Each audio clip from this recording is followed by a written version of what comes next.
The December wind cut through downtown Seattle like a blade, carrying with it the scent of rain and the distant sound of Christmas carols from the shopping district. Sarah Martinez pulled her worn military jacket tighter around her shoulders as she settled into her usual spot beneath the overpass. The concrete was cold against her back, but it offered some protection from the bitter weather that had been plaguing the city for days.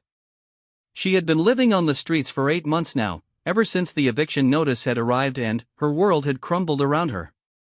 The other homeless individuals in the area had accepted her presence, though they kept their distance. Sarah preferred it that way. She wasn't looking for friendships or sympathy. She was simply trying to survive one day at a time. The jacket she wore had seen better days. The olive green fabric was faded and torn in several places, but it was warm and waterproof. More importantly, it was a reminder of a different life, a life where she had purpose and meaning. The various patches sewn onto the sleeves and chest told the story of her service, though most people who passed by never bothered to look closely enough to read them. As the evening rush hour began, streams of well-dressed commuters hurried past her makeshift shelter. Some dropped coins into the small cup she kept beside her, while others pretended not to see her at all. Sarah had grown accustomed to both reactions. The invisibility was sometimes worse than the outright hostility she occasionally encountered. A group of teenagers had stopped near her spot earlier that afternoon, pointing and whispering among themselves. One of them had pulled out his phone to record her, laughing as he narrated about the crazy homeless lady in the army costume. Sarah had simply closed her eyes and waited for them to move on, fighting back the urge to tell them exactly what that costume represented. The truth was more complicated than any of them could understand. Sarah had served 3 tours of duty in Afghanistan as a combat medic with the 82nd Airborne Division. She had saved lives, lost friends, and seen things that still haunted her dreams. The transition back to civilian life had been harder than she ever imagined it would be. The nightmares, the anxiety, the inability to connect with people who had never experienced what she had been through, it all added up to a perfect storm that had destroyed everything she had worked to build after her discharge. Her job at the Veterans Hospital had ended when her PTSD symptoms became too severe to manage while working. The medical bills from her own treatment had drained her savings account. The relationship with her fiancé had crumbled under the weight of her psychological struggles. One by one, the pillars of her civilian life had collapsed, leaving her with nothing but the clothes on her back and the memories she carried. The irony wasn't lost on her that she now found herself in need of the same kind of help she had once provided to wounded soldiers on the battlefield. But seeking help required admitting weakness, and admitting weakness felt like betraying everything she had been trained to believe about herself as a soldier. As darkness settled over the city, the temperature continued to drop. Sarah reached into her backpack and pulled out a thin blanket, spreading it over her legs. She had learned to layer her clothing and conserve body heat during her time in the military, skills that were proving invaluable in her current situation. The techniques she had used to survive in the desert were surprisingly applicable to surviving on the streets of Seattle. The sounds of the city began to change as night fell. The rush of traffic gave way to the occasional car passing overhead on the bridge. In the distance, she could hear the voices of other homeless individuals settling in for the night. Sometimes there were arguments, sometimes there was singing, and sometimes there was just the quiet desperation of people trying to make it through another night. Sarah's stomach growled, reminding her that she hadn't eaten since the previous evening when a kind stranger had given her a sandwich. She had learned to ignore hunger pangs, another skill from her military training that served her well in civilian homelessness. The body could go longer without food than most people realized, and she had pushed those limits before in combat situations. A police car cruised slowly through the area, its searchlight sweeping across the various camps and shelters that had sprung up in the shadows of the overpass. Sarah sat perfectly still, knowing that movement would draw attention. Most of the officers in this district knew the regular homeless population by sight and left them alone as long as they weren't causing trouble. But new officers sometimes had different ideas about how to handle the situation. The searchlight passed over her without stopping, and Sarah allowed herself to relax slightly. She had learned to read the signs and signals of law enforcement, understanding which officers were sympathetic and which ones viewed the homeless population as nothing more than a problem to be solved through intimidation and harassment. Christmas was still 2 weeks away, but the holiday decorations throughout the city served as a constant reminder of how far removed she was from the life she used to live. Last year at this time, she had been working at the hospital, planning to spend the holidays with her fiancé's family. The contrast between then and now was almost too painful to contemplate. She pulled out a small notebook from her backpack and began to write by the light of a nearby street lamp. Writing had become a form of therapy for her, a way to process the emotions and experiences that she couldn't share with anyone else. The pages were filled with memories from her time in service, reflections on her current situation, and, occasionally, hopes for a future that seemed increasingly distant. The notebook contained the story of her military service, including the mission that had earned her the Bronze Star with Combat Distinguisher. She had been part of a medical team that had come under heavy fire while evacuating wounded soldiers from a forward operating base. Despite the danger, she had remained in the open, treating casualties and coordinating their evacuation. 3 soldiers had survived that day who wouldn't have otherwise, but the psychological toll of the experience had stayed with her long after the physical wounds had healed. That medal, along with her other commendations, was packed away in a storage unit that she could no longer afford to maintain. In another month, her belongings would be auctioned off to pay the outstanding fees. The thought of losing those tangible reminders of her service was almost as devastating as losing her home had been. A group of college students walked by, laughing and talking about their holiday plans.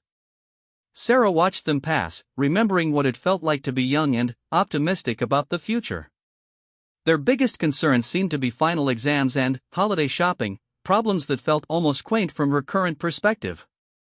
One of the students, a young woman with kind eyes, stopped and approached Sarah hesitantly. She reached into her purse and pulled out a $5 bill, placing it gently in Sarah's cup. "Thank you for your service," she said quietly, having noticed one of the military patches on Sarah's jacket. The gesture caught Sarah off guard. Most people who gave her money did so without making eye contact or acknowledging her as a person. This young woman had not only seen her but had recognized what the patches on her jacket represented. "You're welcome," Sarah managed to say, though the words felt inadequate. After the student left, Sarah sat in the darkness thinking about the brief interaction. It had been months since anyone had thanked her for her military service. The recognition, small as it was, reminded her of who she had been before everything fell apart. She was still that person, even if the circumstances of her life had changed dramatically. The temperature continued to drop as the night progressed. Sarah could see her breath in the cold air, and she knew it was going to be one of the harder nights to get through. She had survived worse conditions in Afghanistan, where the desert nights could be surprisingly cold, but she had been properly equipped then. Now she had only her worn jacket and a thin blanket to protect her from the elements. She thought about the warming centers that opened during severe weather, but they were often overcrowded and sometimes more dangerous than the streets. The intake process was degrading, and the conditions inside weren't much better than sleeping rough. Plus, many of the centers had strict rules about personal belongings, and Sarah wasn't willing to risk losing the few possessions she had left. A delivery truck rumbled past overhead, its lights briefly illuminating the area where she sat. In that moment of visibility, Sarah caught sight of another homeless individual approaching. It was Marcus, an older man who had been living on the streets for several years. He was carrying a small bag and walked with the careful gait of someone who had learned to navigate the urban landscape after dark. Marcus had become something of a protector for the homeless community in this area. He knew which places were safe, which people to avoid, and how to find resources when they were available. He had served in Vietnam decades earlier, and he and Sarah had developed a mutual respect based on their shared military experience, though they rarely spoke about their service directly. "Cold night tonight," Marcus said as he settled down a few feet away from Sarah's spot. "Heard it might snow before morning." Sarah nodded, pulling her jacket tighter around herself. Snow would make everything more difficult. It would be harder to stay dry, harder to stay warm, and harder to find places to shelter. "Thanks for the heads up," she said. Marcus reached into his bag and pulled out a thermos. "Coffee's still warm if you want some," he offered. "Got it from the mission about an hour ago." The gesture was typical of Marcus. Despite having very little himself, he was always looking out for others in the homeless community. Sarah accepted the coffee gratefully, feeling the warmth spread through her hands as she held the cup. "You've been thinking about the shelter?" Marcus asked. "I know you don't like the idea, but it's going to get real cold over the next few days." Sarah had been avoiding the shelters since she first became homeless. The intake process required giving personal information that she wasn't ready to share, and the environment reminded her too much of the military barracks, triggering memories and anxiety that she wasn't equipped to handle. "I'll be okay," she said, though she wasn't entirely convinced of that herself. "I've been through worse." Marcus studied her face in the dim light from the street lamp. He had seen enough soldiers over the years to recognize the signs of someone who was struggling with more than just homelessness. "You know, there are programs specifically for veterans," he said carefully. "Might be worth looking into." Sarah had heard about the veteran-specific programs, but she had also heard about the waiting lists and the bureaucracy involved in accessing those services. The idea of having to prove her need and justify her circumstances to a series of caseworkers and administrators felt overwhelming in her current state of mind. "Maybe after the holidays," she said, knowing that she was making an excuse but not ready to confront the reality of asking for help. They sat in comfortable silence for a while, sharing the warmth of the coffee and the companionship of two people who understood something about survival that most civilians never would. The city around them continued its nightly rhythm, but in their small corner of the urban landscape, there was a sense of peace. As the night wore on, Sarah found herself thinking about Christmases past. She remembered the excitement of coming home on leave, the joy of being reunited with family and friends who had missed her while she was deployed.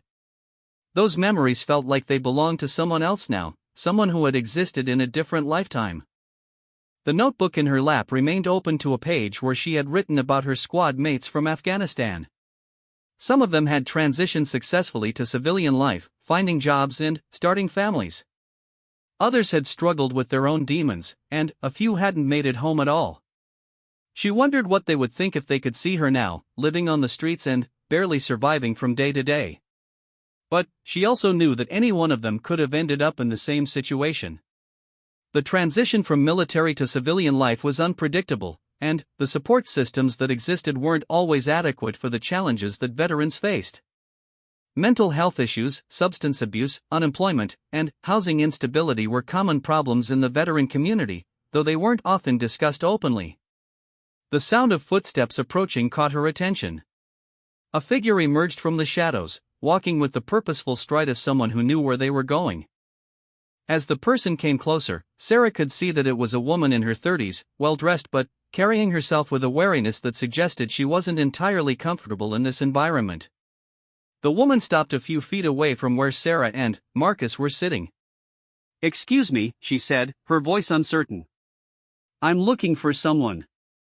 "A woman who might be staying around here." "Her name is Sarah Martinez." Sarah felt her heart skip a beat.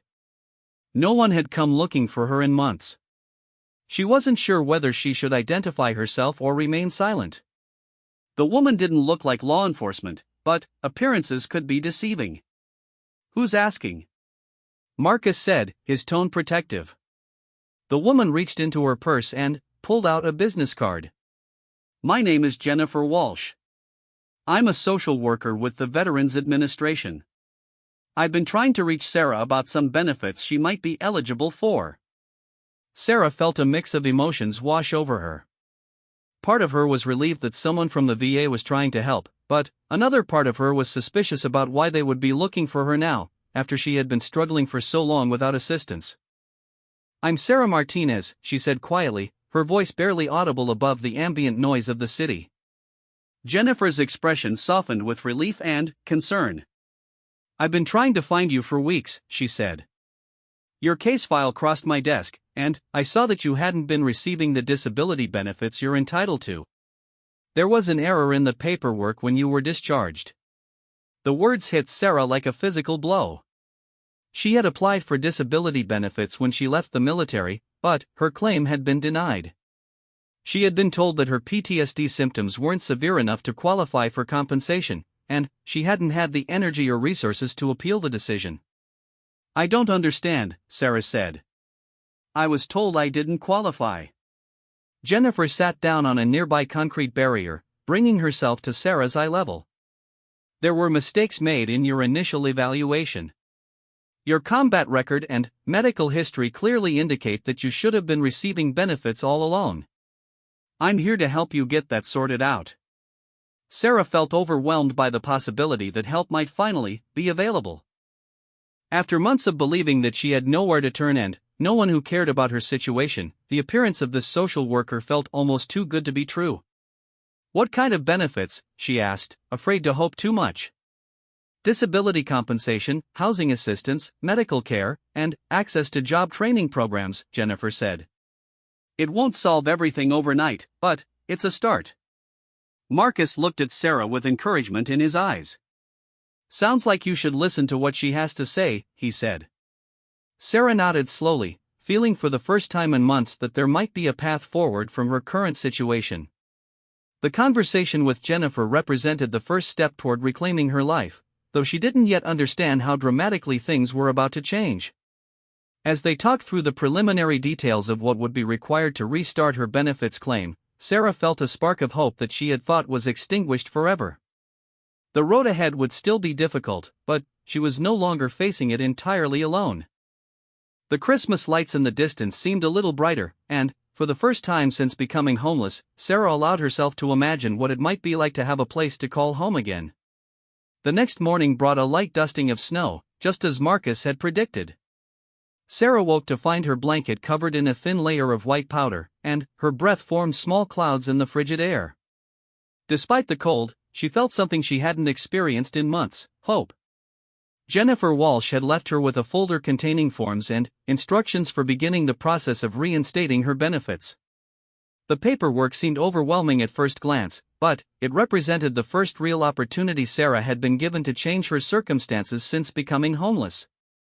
She made her way to the public library when it opened, knowing that she would need access to a computer and printer to complete the necessary documentation.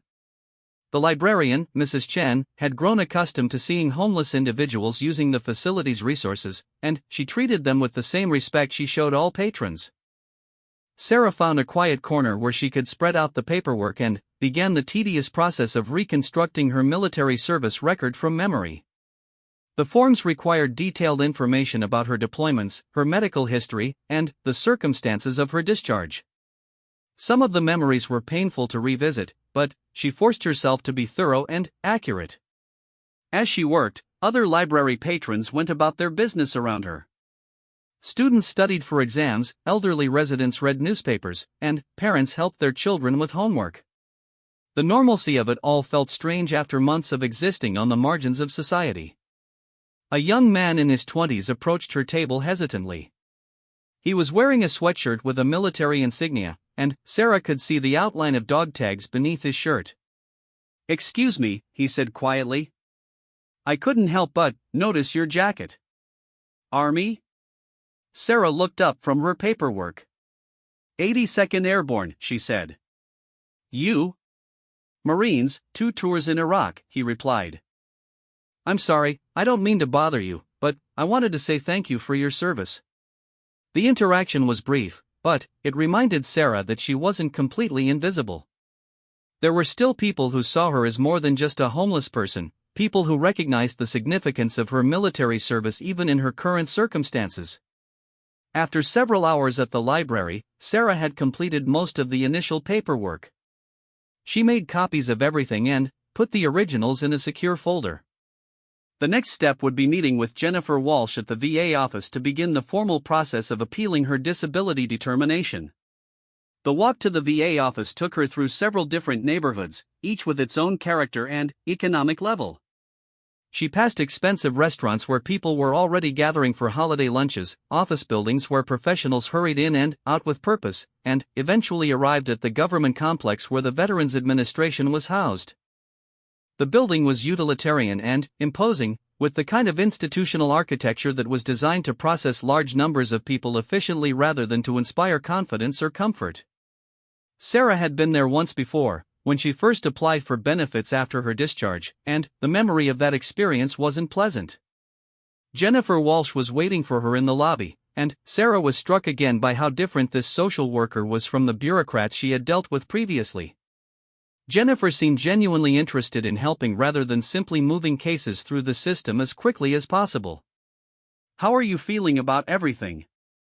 Jennifer asked as they walked toward her office. "Nervous," Sarah admitted. "The last time I was here, I left feeling like the system wasn't designed for people like me." Jennifer nodded understandingly. "Unfortunately, you're not wrong about that. The VA has made improvements in recent years, but there are still too many veterans who fall through the cracks. My job is to make sure that doesn't happen to you." The office was small but comfortable, with certificates and commendations on the walls alongside photos of Jennifer with various military units. Sarah realized that Jennifer must have served herself, which explained her understanding of military culture and the challenges veterans faced. "Navy," Jennifer said, noticing Sarah's gaze. "I was a hospital corpsman attached to a Marine unit in Afghanistan. I know what it's like to come back and feel like the civilian world doesn't understand what you've been through." This revelation changed the dynamic of their relationship completely. Sarah no longer felt like she was talking to someone who was trying to help out of professional obligation. Instead, she was talking to someone who had walked a similar path and understood the unique challenges of military to civilian transition. They spent the next 2 hours going through Sarah's file in detail. Jennifer explained that the original determination had been made based on incomplete medical records and a flawed psychological evaluation. The evaluator had not properly considered Sarah's combat experiences or the severity of her PTSD symptoms. "Your Bronze Star citation alone should have been enough to establish your combat veteran status," Jennifer said. "The fact that it was overlooked suggests that your case wasn't given the attention it deserved." Sarah felt a mix of anger and relief. She was angry that bureaucratic incompetence had contributed to her homelessness, but relieved to learn that her original instinct that she deserved benefits had been correct. "What happens next?" Sarah asked. "I'm going to file an appeal with priority processing," Jennifer explained. "Given the circumstances and the obvious errors in your original case, I expect we'll have a decision within 30 to 60 days. In the meantime, I can get you connected with emergency housing assistance." The prospect of having a place to stay while waiting for her benefits to be processed was almost overwhelming. Sarah had become so accustomed to uncertainty and instability that the idea of having a roof over her head felt almost surreal. "There's a transitional housing program specifically for homeless veterans," Jennifer continued. "It's not luxury accommodations, but it's clean, safe, and temporary until we can get you into something more permanent."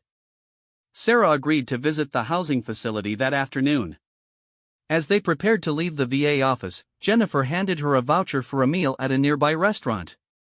"You'll need to keep your strength up for all the appointments and paperwork ahead," she said. The restaurant was a small diner that catered to working-class customers and government employees. Sarah hadn't eaten a hot meal in several days, and the simple pleasure of sitting at a table and ordering from a menu felt like a luxury. The waitress was friendly and efficient, treating Sarah like any other customer despite her obviously threadbare appearance. As she ate, Sarah reflected on how quickly her situation was changing. 24 hours ago, she had been convinced that she would spend the winter on the streets, struggling to survive until spring. Now she was looking at the possibility of housing, medical care, and financial assistance that would allow her to begin rebuilding her life. The transitional housing facility was located in a converted apartment building in an older part of the city.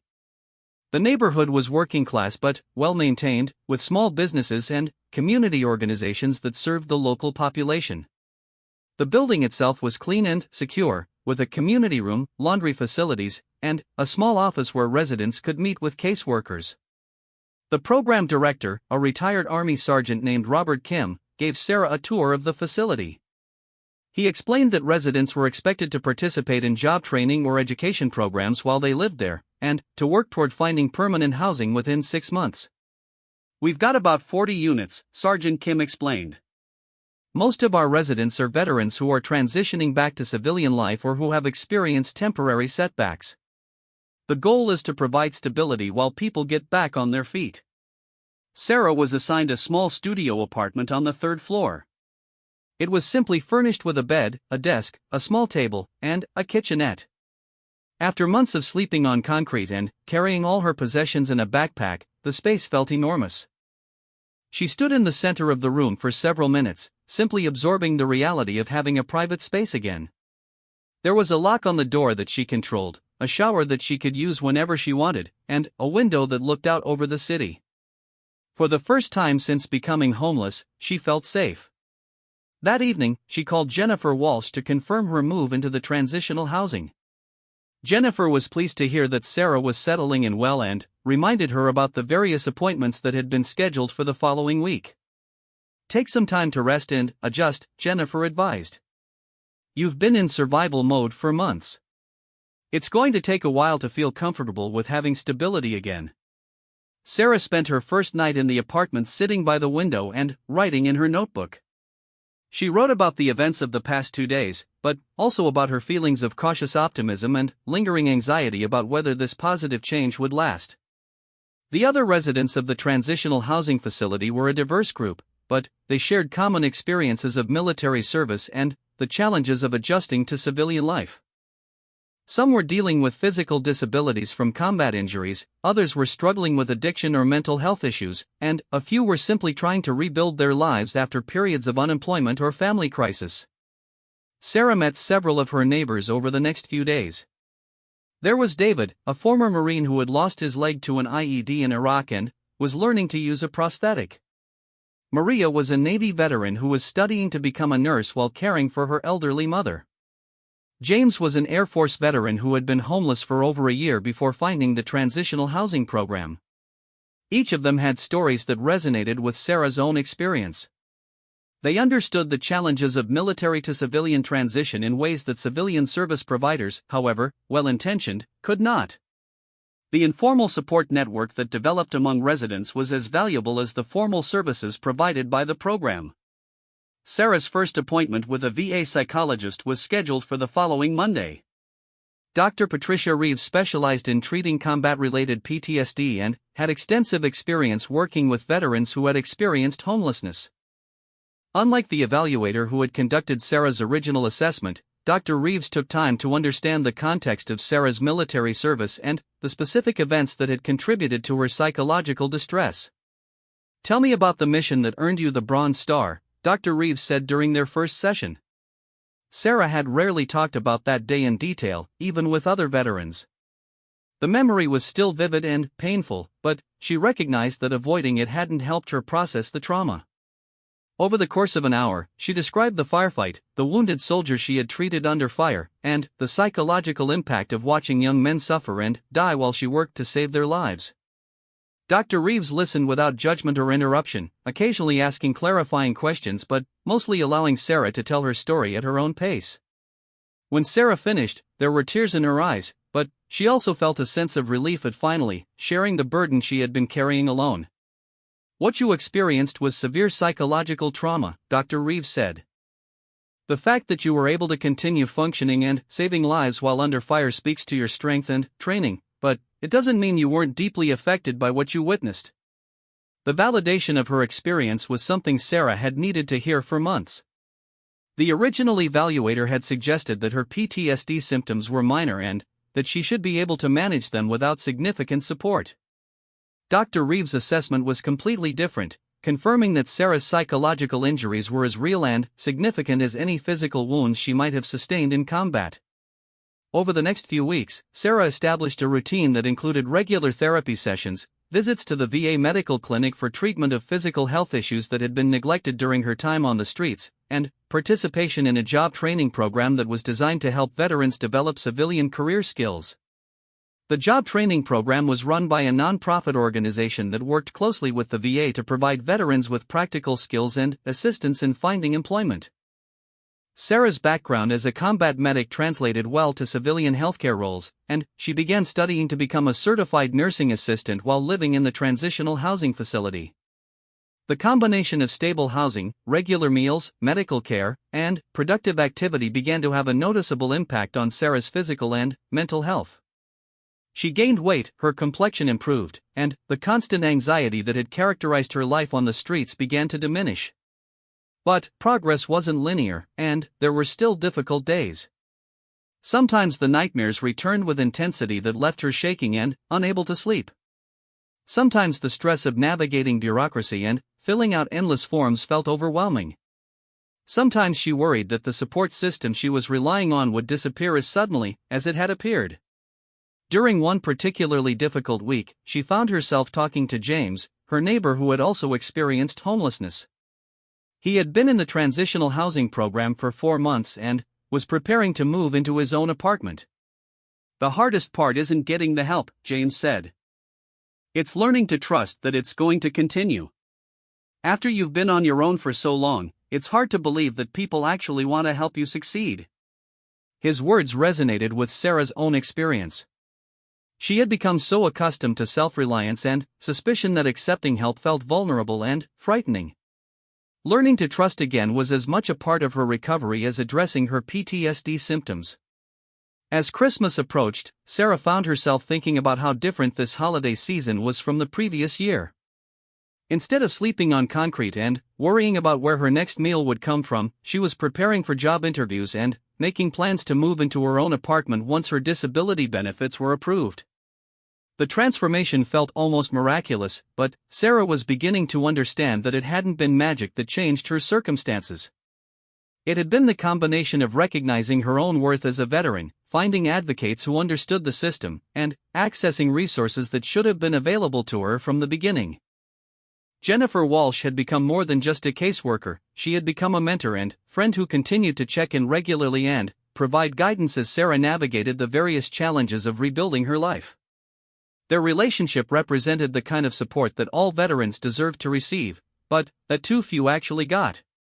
On December 22, exactly 3 weeks after Jennifer had first found her under the overpass, Sarah received word that her disability benefits had been approved with full back pay.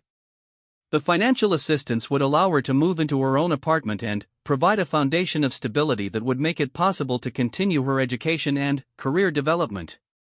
That evening, she returned to the spot under the overpass where she had lived for so many months.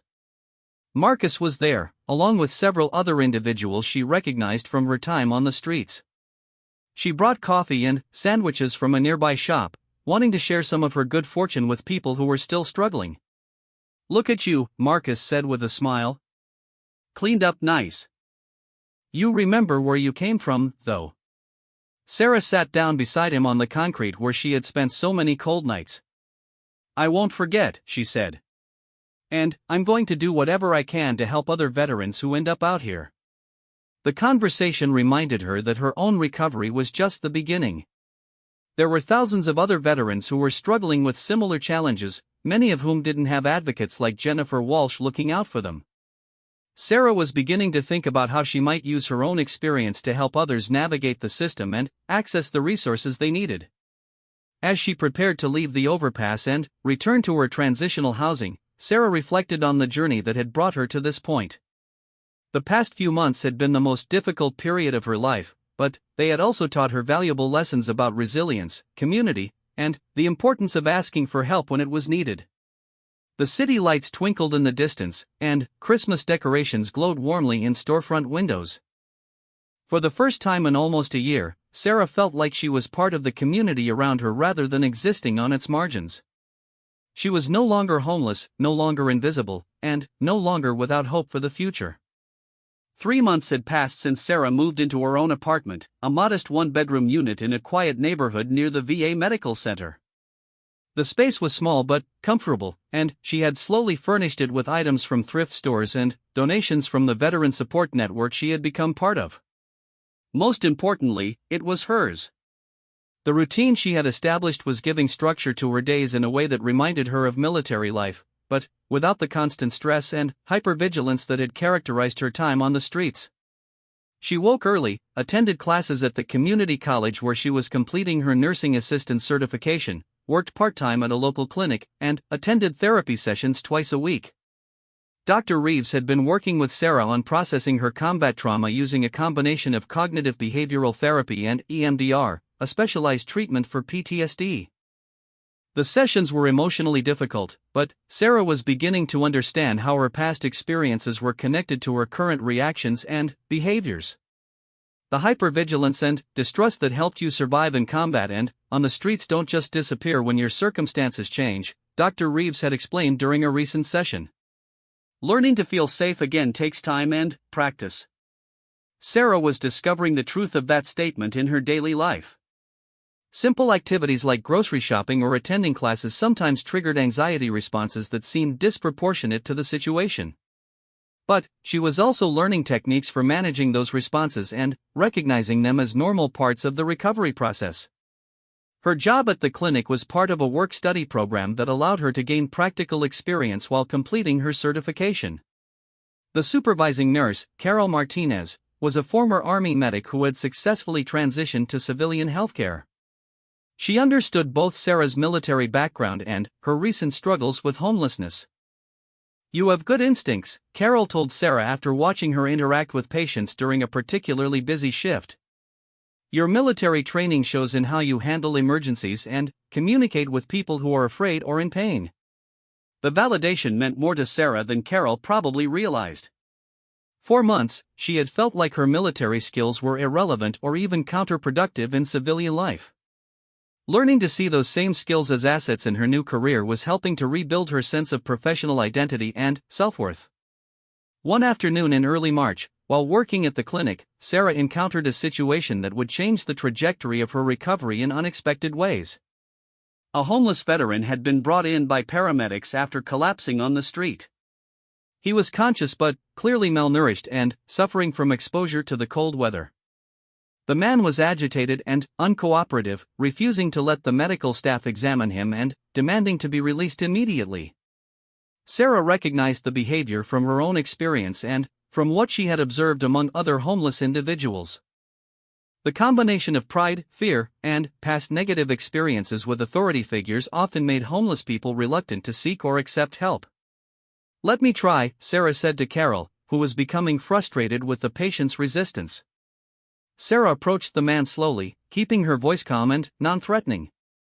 "I'm Sarah," she said. "I'm a veteran too. Can you tell me your name?" The man looked at her suspiciously but seemed to relax slightly when he noticed the military bearing in her posture and the understanding in her voice. "Tom," he said. "Army. 2 tours in Afghanistan." 82nd Airborne, Sarah replied, showing him the faded patch on her scrubs that she had transferred from her old military jacket. "Iraq and Afghanistan. What unit were you with?" The simple act of establishing their common military background changed the entire dynamic of the interaction. Tom began to cooperate with the medical examination, and Sarah was able to gather information about his medical history and current living situation that the other staff members had been unable to obtain. Tom had been homeless for over a year after losing his job due to untreated PTSD symptoms. He had been refused service at several emergency rooms because of his combative behavior, and he had developed a deep distrust of medical professionals and social service agencies. "I know you don't want to be here," Sarah said as the doctor completed his examination. "But you're dehydrated and malnourished. If you don't get treatment, you're going to end up in much worse shape." Tom listened to her in a way that he hadn't listened to anyone else on the medical team. After an hour of patient conversation, he agreed to remain in the hospital overnight for observation and to meet with a social worker about housing and benefits assistance. Carol had watched the entire interaction with interest. After Tom was admitted and settled into a room, she pulled Sarah aside. "You have a gift for working with veterans," she said. "Have you ever considered specializing in that area?" The suggestion planted a seed in Sarah's mind that grew over the following weeks. She began to research programs that trained healthcare workers to specialize in veteran care, and she learned about opportunities to work directly with homeless veterans through the VA and nonprofit organizations. Her own experience of homelessness and recovery was beginning to feel like more than just a personal struggle. It was becoming a source of expertise and credibility that could help other veterans who were facing similar challenges. The idea of turning her pain into purpose was both appealing and daunting. During one of her therapy sessions, Sarah discussed the incident with Tom and her growing interest in working specifically with homeless veterans. "It makes sense that you would be drawn to that kind of work," Dr. Reeves said. You understand the experience from the inside in a way that most service providers never will. That understanding could be incredibly valuable, both to the veterans you help and to the organizations that employ you. Sarah had been attending a support group for veterans with PTSD, and she had found the peer support to be as valuable as her individual therapy sessions. The group met weekly at the VA Medical Center and included veterans from various branches of service and different eras of military conflict. During one meeting, she shared the story of her interaction with Tom and her growing interest in working with homeless veterans. The response from the group was overwhelmingly positive, with several members encouraging her to pursue the specialization. "You've got credibility that no textbook can teach," said Mike, a Vietnam veteran who had struggled with homelessness himself in the 1980s. "When you tell someone you understand what they're going through, they know you're not just saying it to be nice." The support group had become an important part of Sarah's social network, providing her with friendships based on mutual understanding and shared experience. Many of the members had successfully rebuilt their lives after periods of struggle, and their stories provided hope and practical guidance for others who were still working toward stability. One of the group members, a former Navy SEAL named Jake Morrison, had founded a nonprofit organization that provided housing and support services specifically for homeless veterans. He had approached Sarah after hearing her story and offered her a position as a peer support specialist once she completed her nursing certification. "We need people who can connect with our clients on a personal level," Jake had explained. "Someone who has been where they are and can show them that recovery is possible." The offer was tempting, but Sarah wanted to complete her current training program before making any major career decisions. She was learning valuable skills at the clinic that would serve her well regardless of which direction her career took. Her relationship with Jennifer Walsh had evolved into a professional mentorship as well as a personal friendship. Jennifer had been promoted to a supervisory position within the VA's Homeless Veteran Outreach Program, and she had been encouraging Sarah to consider joining their team once she had more experience and training. The VA is finally starting to understand that peer support specialists can be incredibly effective, Jennifer explained during one of their monthly coffee meetings. "Your combination of clinical training and personal experience would make you an ideal candidate for several positions we're hoping to create." Sarah was beginning to see a clear path forward that would allow her to use her own recovery experience to help other veterans. The idea of working within the VA system appealed to her because she understood how bureaucratic obstacles could prevent veterans from accessing the help they needed. She could serve as both an advocate and a bridge between veterans and the services available to them. Meanwhile, her studies were progressing well, and she was excelling in both the classroom and clinical portions of her nursing program. Her instructors consistently praised her clinical skills and her ability to connect with patients, particularly those who were dealing with trauma or difficult circumstances. One of her instructors, Professor Janet Chen, had been a military nurse herself and recognized Sarah's potential for working in specialized veteran care. "You have the technical skills and the emotional intelligence to be very effective in this field," she told Sarah. "Have you thought about continuing your education beyond the nursing assistant level?" The suggestion of further education was both exciting and intimidating.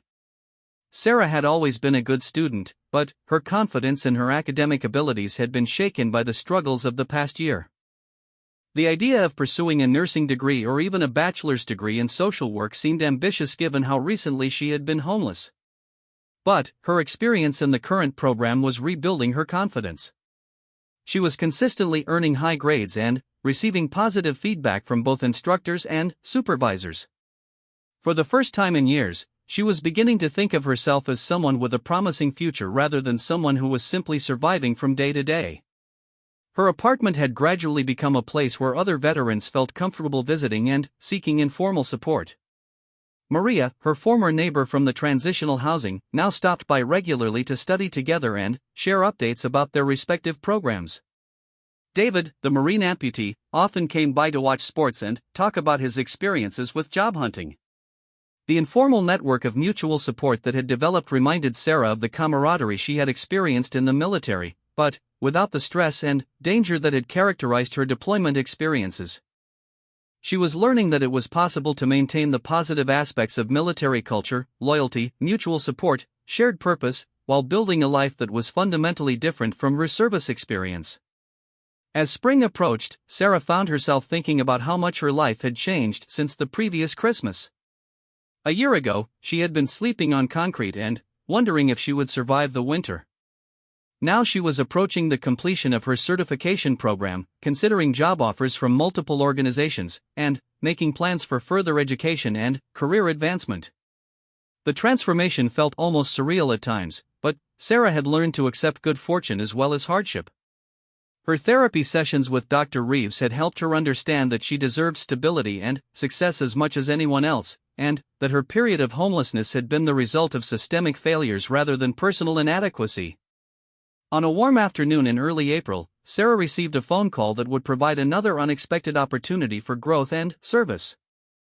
The caller identified herself as Lisa Park, a documentary filmmaker who was working on a project about veteran homelessness and recovery. "I heard about your story through the VA outreach program," Lisa explained. "I'm wondering if you would be interested in participating in a documentary that explores the challenges veterans face when transitioning to civilian life and the programs that help them recover." Sarah's first instinct was to decline. The idea of sharing her story publicly felt overwhelming and potentially risky. But, as Lisa described the goals of the project, Sarah began to see it as another opportunity to help other veterans who might be struggling with similar challenges. "The purpose is to educate the public about veteran homelessness and to showcase the programs that are working," Lisa said. "Your story is one of successful recovery, and it could inspire other veterans to seek help when they need it." Sarah asked for time to think about the decision, and she discussed it with Dr. Reeves, Jennifer, and several members of her support group. The consensus was that sharing her story could be valuable both for raising awareness about veteran issues and for her own continued healing. "Telling your story can be a powerful form of therapy," Dr. Reeves explained. "It allows you to take ownership of your experience and to transform it into something that can help others." After a week of consideration, Sarah agreed to participate in the documentary project. The filming would take place over several months and would include interviews about her military service, her experience with homelessness, and her recovery process. The first filming session was scheduled for late April, and Sarah found herself both nervous and excited about the opportunity. She had never considered herself someone whose story would be of interest to a broader audience, but she was beginning to understand that her experience represented something larger than her individual circumstances. Her story was part of a national issue that affected thousands of veterans, and sharing it publicly could help to humanize a problem that was often reduced to statistics and policy debates. More importantly, it could reach veterans who were currently struggling and help them understand that recovery was possible. As she prepared for the filming, Sarah reflected on the journey that had brought her to this point. The young woman who had enlisted in the Army 8 years ago could never have imagined the path her life would take, including both the depths of homelessness and the heights of recovery and purpose she was now experiencing. The challenges weren't over. She still had difficult days, still struggled with PTSD symptoms, and still worried about the future, but she had learned to see those challenges as manageable rather than overwhelming. More importantly, she had found ways to transform her pain into something that could benefit others, giving her life a sense of meaning and purpose that had been missing for too long. The documentary filming had wrapped up in early November, and Sarah was surprised by how therapeutic the process had been. Speaking openly about her experiences with homelessness and recovery had helped her process emotions and memories that she had been avoiding for months. Lisa Park and her crew had been respectful and professional throughout the project, and Sarah felt confident that the final product would accurately represent both the challenges and possibilities of veteran recovery. December had arrived with its familiar bite of cold weather, and Sarah found herself thinking often about this time the previous year when she had been living on the streets. The anniversary of her lowest point was approaching, but instead of dwelling on the pain of those memories, she was using them as motivation to help others who were currently in similar situations.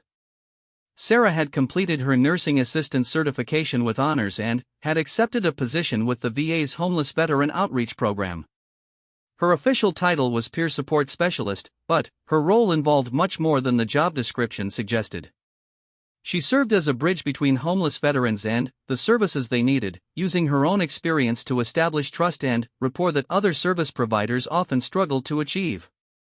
Her caseload included about 20 veterans at any given time, each with their own complex combination of challenges including mental health issues, substance abuse, physical disabilities, and histories of trauma. The work was emotionally demanding, but it was also deeply fulfilling in ways that Sarah had never experienced in previous jobs. One of her current clients was a former Navy SEAL named Michael Torres who had been living on the streets for over 2 years. Michael had served multiple deployments in Iraq and Afghanistan as part of special operations units, and his transition to civilian life had been particularly difficult. His military service had been highly classified, making it hard for him to talk about his experiences even with other veterans. Michael had been resistant to most forms of assistance, and several caseworkers had given up on him after he repeatedly failed to show up for appointments or follow through with housing placements. Sarah had been working with him for 3 months, slowly building trust and trying to understand the specific barriers that were preventing him from accepting help. "He's different from most of our clients," Jennifer had told Sarah when she first assigned Michael's case. "His military background is more intense than most, and he's dealing with some serious trust issues. I think your military experience might help you connect with him in ways that our other staff haven't been able to." Sarah's first few meetings with Michael had been challenging. He was polite but distant, answering questions with minimal responses and showing little interest in discussing his military service or his current living situation. She recognized the behavior from her own experience and from other veterans she had known who were dealing with severe trauma. The breakthrough had come during their 4th meeting when Sarah mentioned her Bronze Star and the mission that had earned it. Michael's demeanor had shifted slightly, and she could see that he was evaluating her differently based on that information. "You saw real combat," he had said, and it wasn't a question.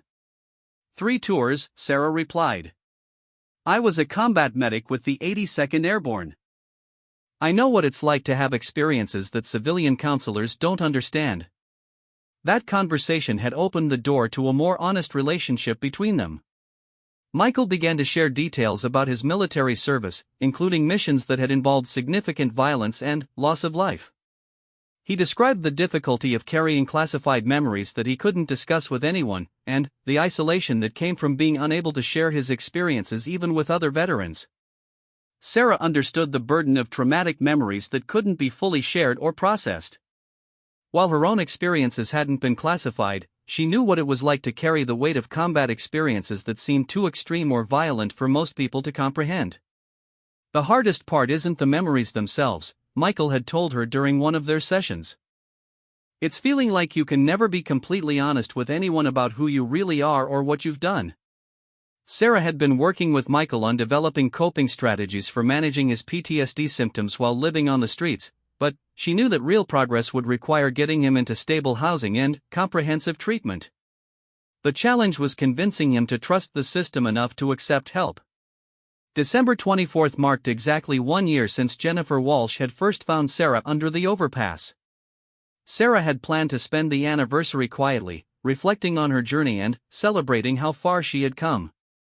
But, that morning, she received a call that would make the day much more eventful than she had anticipated. "We've got a situation with one of your clients." The voice on the phone belonged to Officer Martinez from the Seattle Police Department, who regularly worked with the homeless outreach team. "Michael Torres was involved in an incident last night, and he's asking for you specifically." Sarah's heart sank. Michael had been making slow but steady progress, and she had hoped that he was moving toward accepting housing assistance. The news that he was involved with law enforcement suggested that something had gone seriously wrong. She met Officer Martinez at the downtown precinct, where Michael was being held in a holding cell. The details of the incident were still unclear, but it appeared that Michael had intervened in a situation where someone was being assaulted, using his military training to subdue the attacker until police arrived. "He probably saved that person's life," Officer Martinez explained.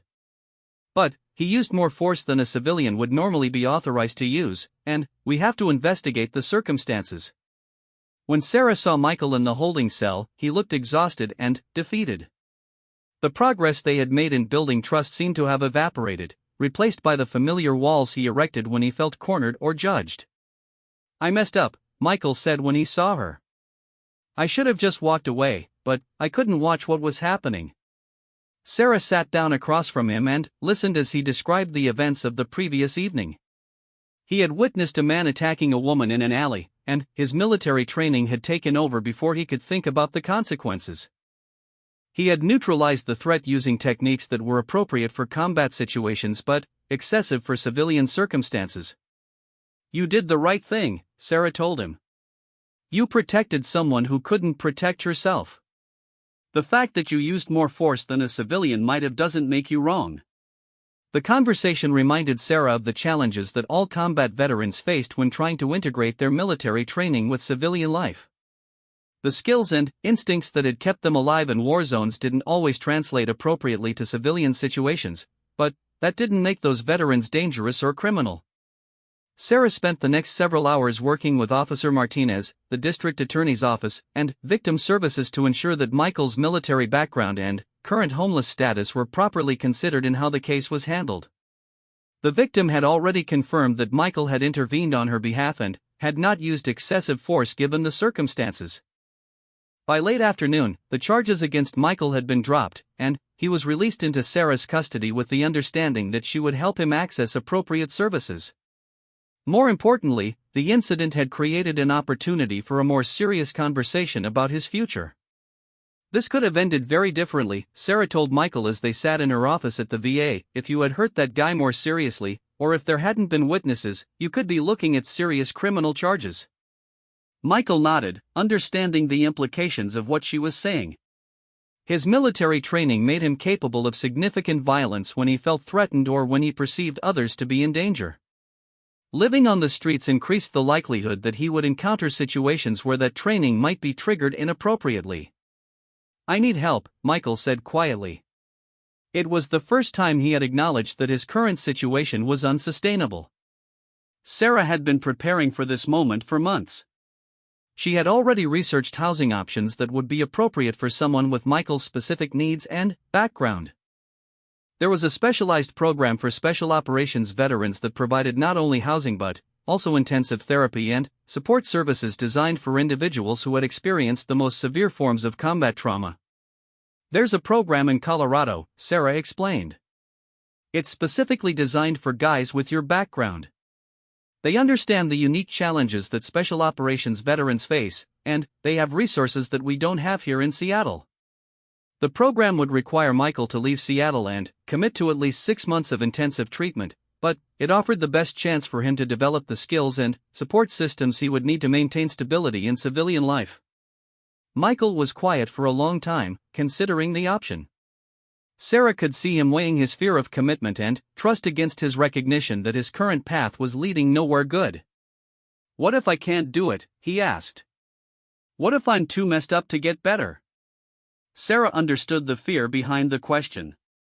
She had asked herself similar questions during her own recovery process, wondering if the damage from combat and homelessness was too severe to overcome. "A year ago, I was sleeping under that overpass where Jennifer found you last week," Sarah said. "I thought I was too broken to fix, too far gone to come back from. But recovery is possible, even when it doesn't feel like it." The conversation continued for another hour, with Sarah sharing details about her own recovery process and the resources that had made her progress possible.